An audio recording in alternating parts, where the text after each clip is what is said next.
Hello guys and welcome back to my podcast. Oh my god, ang bilis ng taon. Ang bilis ng buwan. Para lang nag-New Year's lang kahapon at nag-December lang kahapon. And now we are already in the third month of the year 2021, which is March. I mean, sobrang bilis ng pangyayari. Hindi nyo pa naramdaman. So, ngayon guys, it's March month. It's the month of women. It's Women's Month, March. So, I would like to dedicate my podcast for the whole March for interesting stories, amazing stories, powerful stories for women throughout the world. Hindi naman siguro throughout the world. Siguro mga experiences of real person. I mean, yung mga tao na women who actually experience more than you can imagine. Like the struggles of women and how they overcome their struggles. The reality of what women really experience. So we will talk about a lot of things for this month.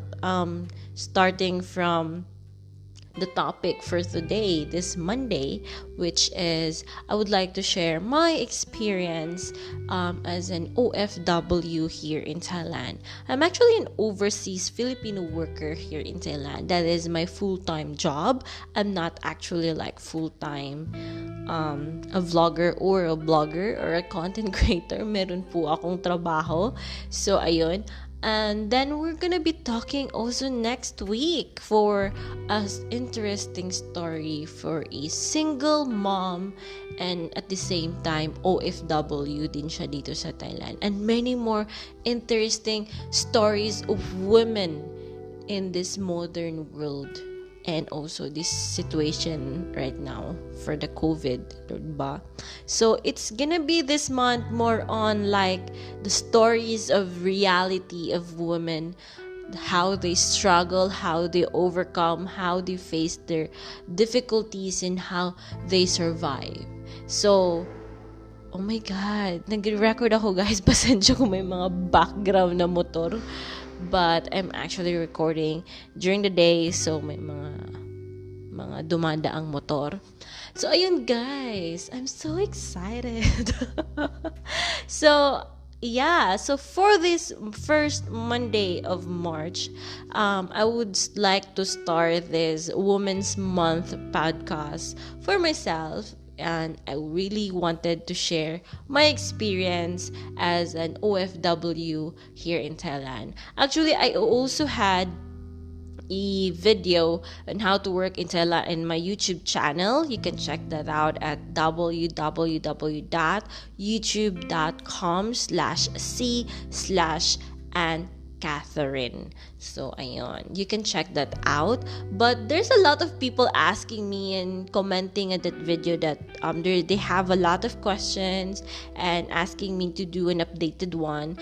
I really wanted to do an updated one, guys, for that video. But unfortunately, ang hirap gumawa ng how to work in Thailand and how to come here in Thailand if the current situation right now, ang daming mga updated policy, ang daming mga new policy ng government, and I don't want to give misinformation. I don't want to give wrong information to everyone.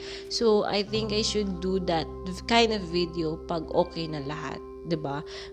Kasi pag nagbigay ako ng information, tas mag-iiba na naman yung policy ng government in Thailand, then everyone's gonna get confused and I don't wanna be blamed in that certain matter. So let's just wait for things to be back to normal, then I can share with you guys and so many information how to visit Thailand. So ngayon guys, it's not about the how to work in Thailand, or it's not about how to come here in Thailand. I would like to share what is my experiences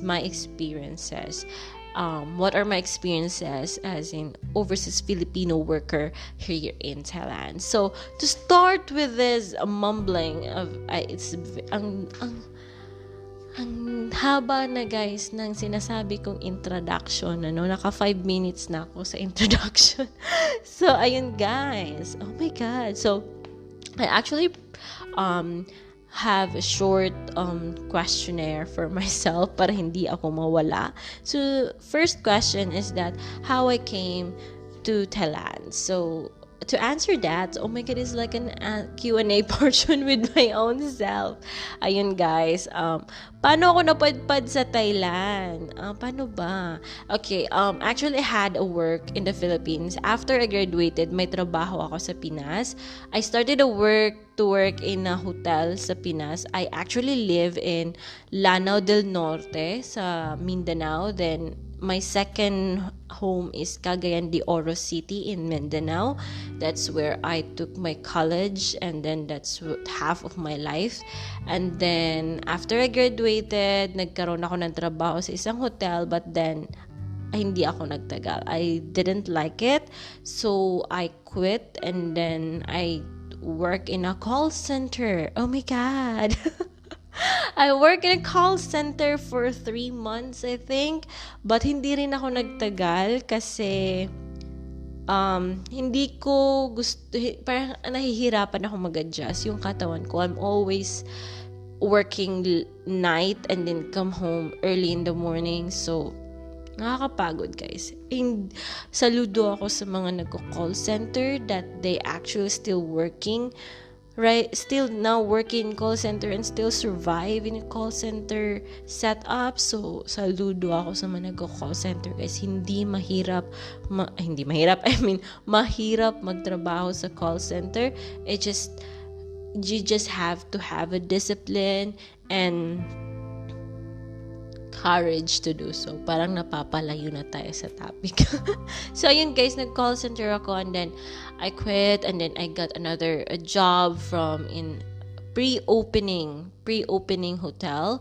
So, they're looking for pre-opening team, and I was lucky to be part of that. For 3 months, guys. For 3 months of training for that hotel. Ang saya, ang enjoy. Ang saya ng bonding ng mga katrabaho ko, because it's not that we're working, we are training for 3 months. Ang daming mga memories, nag-enjoy talaga ako. Then after that, nung nag-open na talaga yung hotel, that's the real work. Yun na talaga yung real work, which I really don't like. I honestly had a hard time. I don't know, I'm not happy. I don't like it. It's just that pumapasok lang ako for the sake of money, and my heart and mind was not there. So I just enjoyed my training, but the real work I did not enjoy at all.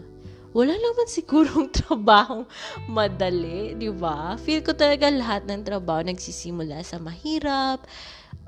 You'll need to adjust, but I really don't like it. So that's the time, guys. And nung panahon din yun, I have a friend who is already here in Thailand, and we always communicated like that, and she told me that if I wanted to work in Thailand, she can assist me. Ayun, tinulungan niya ako makapunta sa Thailand. Actually, she works before in Thailand as a teacher in a school, and then I cannot see actually myself teaching because hindi talaga ako, guys, mahilig sa mga bata.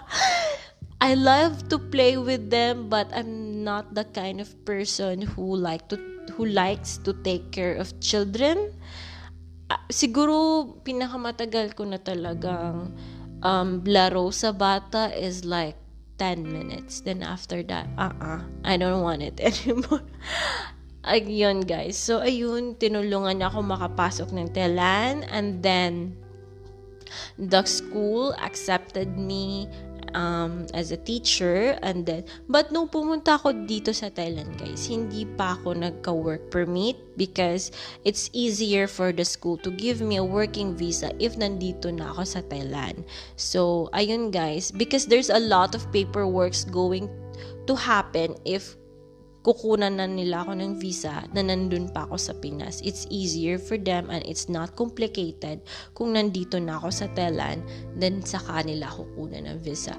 So ayun, how did I came? That's how I came here in Thailand with the help of a friend, and also the owner of that school is very kind and really helped me to like in-interview niya talaga ako noon nasa Pinas pa ako. They make an effort to call me when I was in the Philippines and interview me via call. So, ayun. They really so kind. The owners are so kind. And then when I came here in Thailand, my friend, like, minute up ako ng friend ko sa airport, and then and everything went I was really scared, sobrang nakakatakot at first kasi it was a new country for me, and then the only thing that I've been out of the Philippines was when I was having an OJT, on the job training in Singapore for 6 months, and it was like short, and then sobrang tagal na bago ko nasundan yun.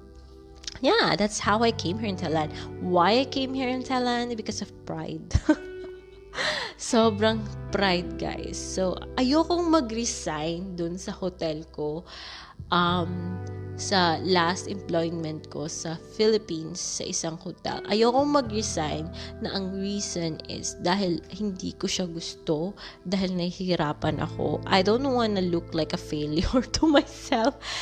Yun, dahil sa pride ko, guys, I want to resign because there's something more I want to grab, even though yung pagpunta ko talaga dito sa Thailand, it is not a plan at all. Hindi ko siya plinano. It was just like the option that was presented to me in order to save my pride.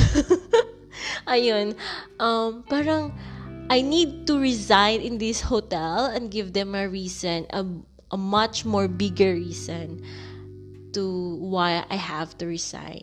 Actually, the reason behind it is that ayoko lang talaga ng trabaho. And I don't want to look like a failure.